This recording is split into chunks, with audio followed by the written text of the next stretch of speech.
Hi friends, welcome back to Ammu's learning. ഇന്ന് നമ്മൾ പഠിക്കുന്നത് 6th സ്റ്റാൻഡേർഡിലെ സോഷ്യൽ സയൻസ് ആണ്.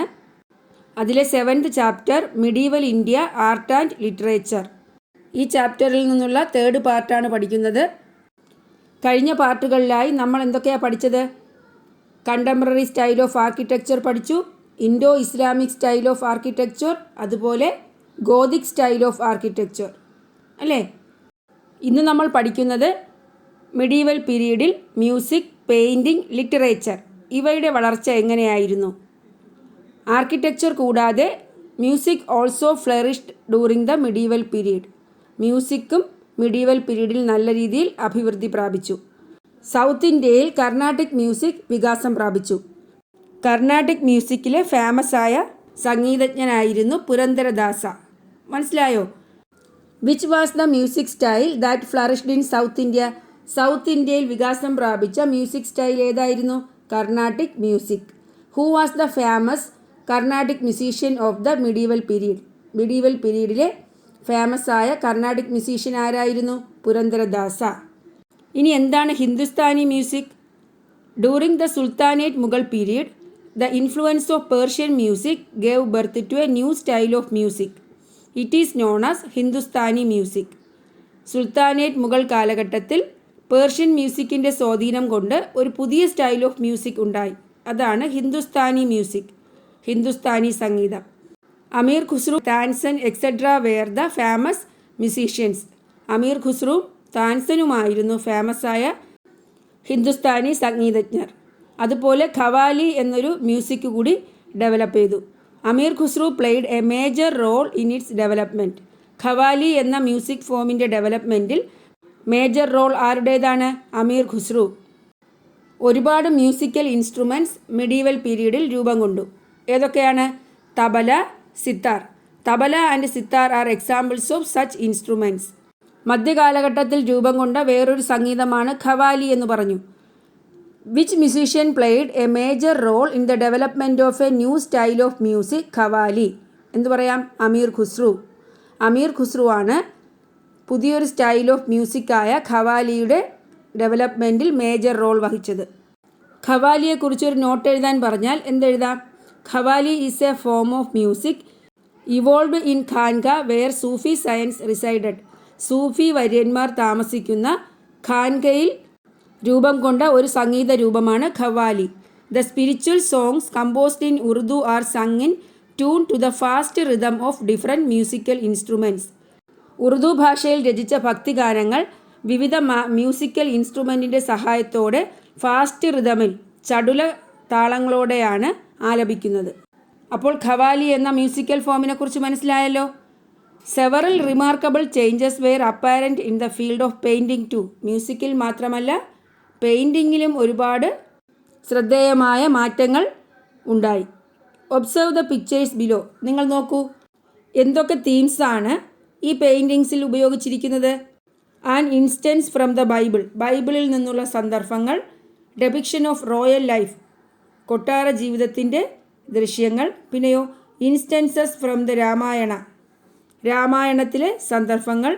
Scenes from nature. പ്രകൃതിയിൽ നിന്നുള്ള scenes. What were the themes adopted for painting during that period. ആ കാലഘട്ടത്തിൽ പെയിൻറ്റിങ്ങിൽ അഡോപ്റ്റ് ചെയ്ത ആശയങ്ങൾ എന്തൊക്കെയാണ്? The major themes were from the Ramayana, the Bible, royal life and nature. മനസ്സിലായോ? രാമായണത്തിലെ സന്ദർഭങ്ങൾ, ബൈബിൾ, റോയൽ ലൈഫ്, അതുപോലെ നേച്ചർ, പ്രകൃതിയിൽ നിന്നുള്ള ദൃശ്യങ്ങൾ. അപ്പോൾ പെയിൻറ്റിങ്ങിൻ്റെയും മ്യൂസിക്കിൻ്റെയും വളർച്ച എങ്ങനെയായിരുന്നു എന്ന് മനസ്സിലായല്ലോ. ഇനി ലിറ്ററേച്ചർ എങ്ങനെയായിരുന്നു? സാഹിത്യത്തിൻ്റെ വളർച്ച മധ്യകാലഘട്ടത്തിൽ എങ്ങനെയായിരുന്നു? നമ്മൾ കഴിഞ്ഞ ക്ലാസ്സിൽ പറഞ്ഞു, ആർക്കിടെക്ചർ കൂടാതെ മ്യൂസിക്, പെയിൻറ്റിംഗ്, ലിറ്ററേച്ചർ ഇതിലെല്ലാം മിഡീവൽ ഇന്ത്യയിൽ പുരോഗതി ഉണ്ടായി അല്ലേ? The Bhakti and Sufi movements which originated during the medieval period played a major role in the progress of literature. സാഹിത്യത്തിൻ്റെ വളർച്ചയ്ക്ക് സഹായിച്ച 2 പ്രസ്ഥാനങ്ങളായിരുന്നു ഭക്തി മൂവ്മെൻറ്റും സൂഫി മൂവ്മെൻറ്റ്സ്. മനസ്സിലായോ? What were the movements that played a major role in the progress of literature. ലിറ്ററേച്ചറിൻ്റെ പ്രോഗ്രസ്സിലേക്ക് നയിച്ച 2 movements ഏതൊക്കെയാണ്? ഭക്തി മൂവ്മെൻറ്റ്സ് ആൻഡ് സൂഫി മൂവ്മെൻറ്റ്സ്. ഭക്തി പ്രസ്ഥാനവും സൂഫി പ്രസ്ഥാനവും. വാട്ട് ഈസ് ഭക്തി മൂവ്മെൻറ്റ്? എന്താണ് ഭക്തി പ്രസ്ഥാനം? ദ ഭക്തി movement formed in South India was based on deep love and devotion towards God. ദൈവത്തോടുള്ള അമിതമായ സ്നേഹവും ആത്മീയതയും കാരണം സൗത്ത് ഇന്ത്യയിൽ ഫോം ചെയ്ത പ്രസ്ഥാനമാണ് Bhakti movement. The Alvars and Nayanars were the two streams of Bhakti movement.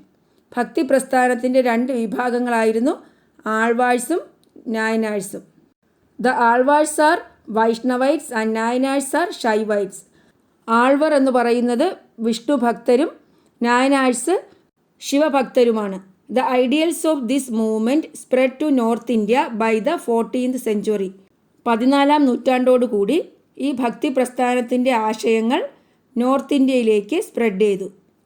പിന്നെ ഈ ഭക്തി പ്രസ്ഥാനത്തിൻ്റെ പ്രചാരകർ ആരായിരുന്നു?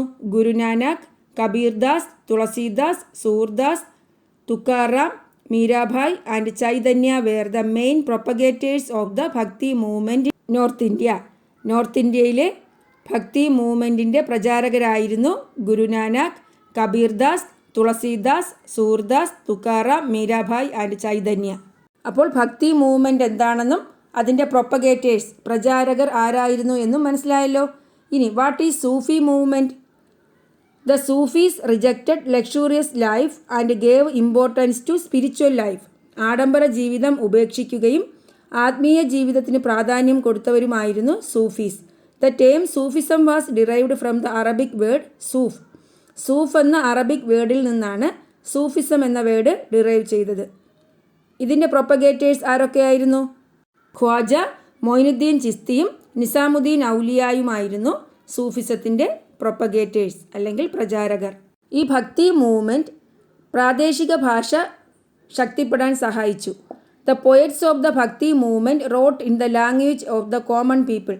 ഭക്തി പ്രസ്ഥാനത്തിലെ കവികൾ സാധാരണക്കാരുടെ ഭാഷയിലാണ് എഴുതിയിരുന്നത്. It stimulated the development of the following regional languages. ഇത് താഴെ പറയുന്ന പ്രാദേശിക ഭാഷയുടെ ഡെവലപ്മെൻറ്റിന് സഹായിച്ചു. ഏതൊക്കെയാണ്? മലയാളം, തെലുങ്കു, കന്നഡ, മറാത്തി, ഹിന്ദി, ബംഗാളി, ഗുജറാത്തി. ഇതെല്ലാം എന്താണ്? റീജിയണൽ ലാംഗ്വേജസ് ആണ്, പ്രാദേശിക ഭാഷകൾ. എന്തിൻ്റെ ഫലമായി ഉണ്ടായതാണ്? ഭക്തി മൂവ്മെൻറ്റിൻ്റെ സ്വാധീനം കൊണ്ട് ഉണ്ടായതാണ്. What were the regional languages that were developed due to the influence of Bhakti movement? എന്തൊക്കെ പറയാം? മലയാളം, തെലുങ്കു, കന്നഡ, മറാത്തി, ഹിന്ദി, ബംഗാളി ആൻഡ് ഗുജറാത്തി.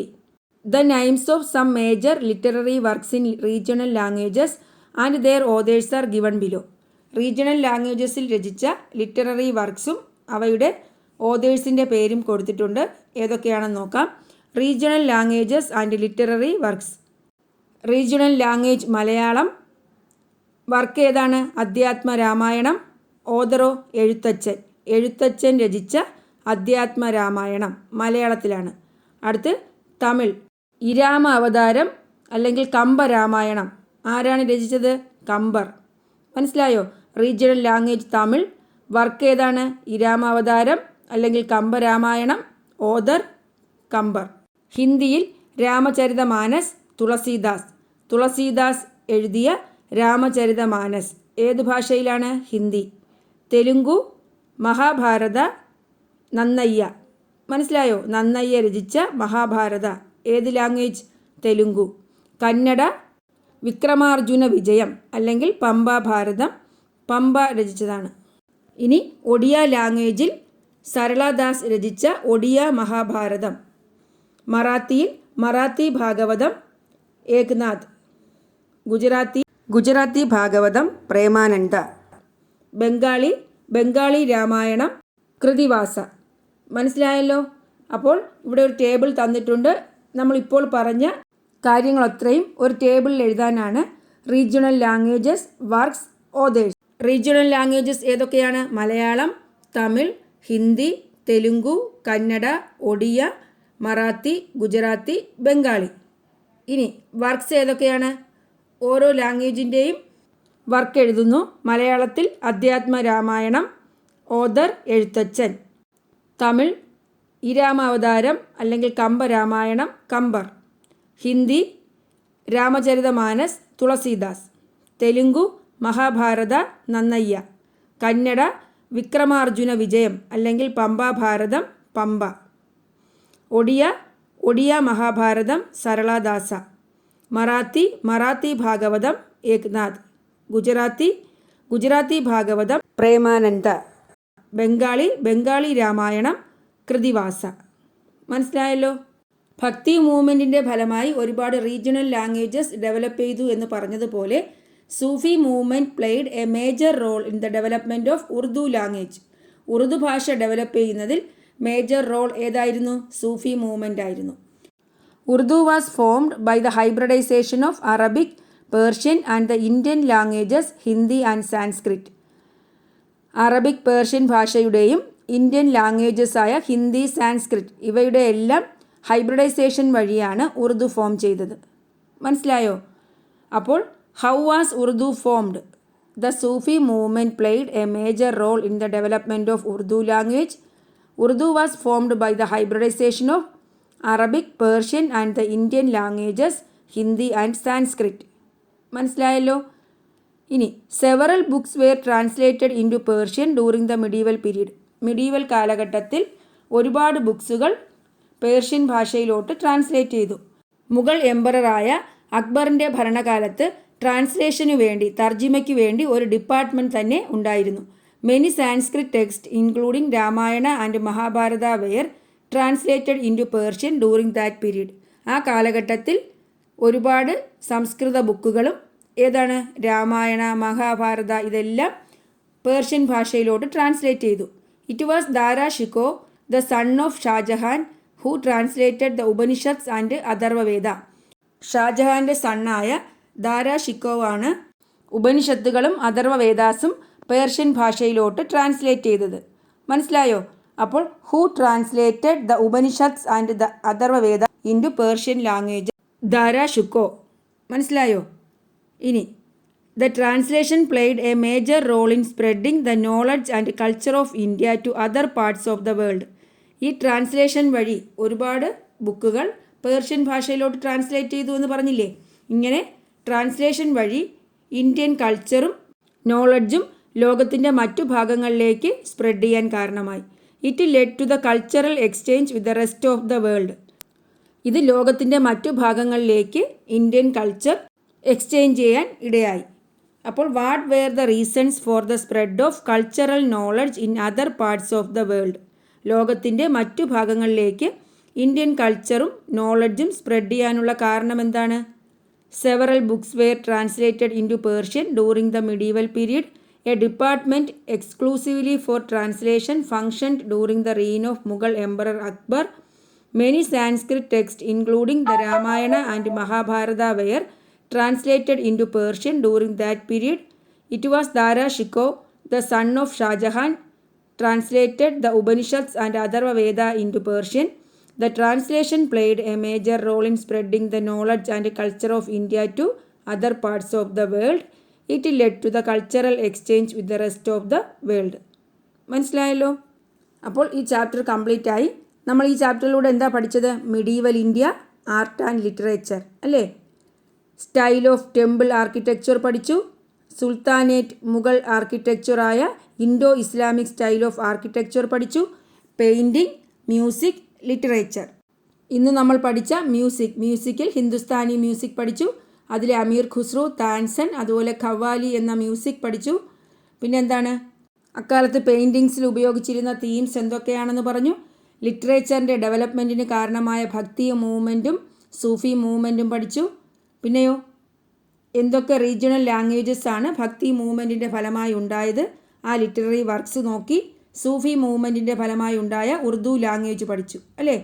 പിന്നെ ഇന്ത്യൻ കൾച്ചർ ലോകത്തിൻ്റെ മറ്റു ഭാഗങ്ങളിലേക്ക് സ്പ്രെഡ് ചെയ്യാനുള്ള കാരണം എന്താണെന്ന് പറഞ്ഞു.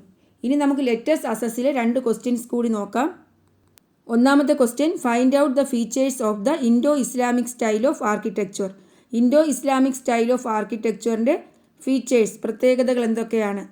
അത് നമ്മൾ സെക്കൻഡ് പാർട്ടിൽ പഠിച്ചു. എന്താണ്?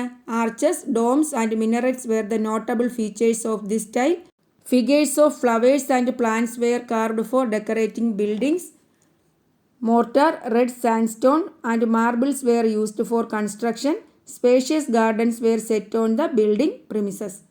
മനസ്സിലായോ? നമ്മൾ സെക്കൻഡ് പാർട്ടിൽ വിശദമായി പഠിച്ചതാണ്. ഇനി അടുത്ത ക്വസ്റ്റ്യൻ എന്താ? Complete the table of structures and their corresponding periods of construction. എന്താണ്? Complete the table of structures അല്ലേ? തന്നിരിക്കുന്ന ടേബിളിൽ സ്ട്രക്ചറും അതുപോലെ അത് നിർമ്മിച്ചത് ഏത് കാലഘട്ടത്തിലാണെന്നും എഴുതുക. സ്ട്രക്ചേഴ്സ് എന്തൊക്കെയാണ്? Brihadeeswara temple, Qutub Minar, Humayun's tomb, Taj Mahal, Red Fort. ഇവ ഓരോന്നും ഏത് കാലഘട്ടത്തിലാണ് നിർമ്മിച്ചത്?